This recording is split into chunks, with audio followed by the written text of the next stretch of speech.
Hi, myself Guru. I am the Executive Director Trade Fairs at Indian Machine Tool Association.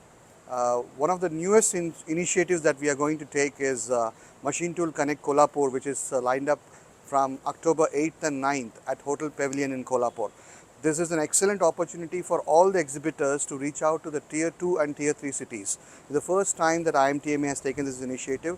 It's a small expo which will be staged where we will have a limited number of participants where they can meet the regional industries, they can connect with the regional industries and try to get their emerging trends and their needs for their manufacturing solution. That's for the exhibitor side.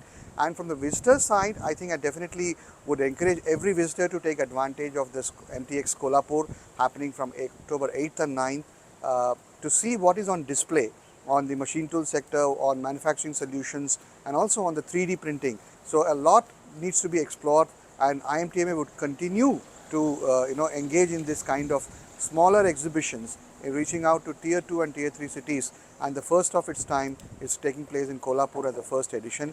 We encourage each one of you to register, and it will be an excellent opportunity to network, to meet your customers, and also to engage with the local audience out there. We are extremely happy to get the support of the local associations present in and around Kolhapur, Sangli, Dharward, Belgaum, Hubli, where a lot of visitors will be looking forward to meet the customers and also to meet the manufacturing solution that is on display. So I encourage each one of you to come and register yourself and make a full use of your trip to today at Kolhapur. Thank you so much.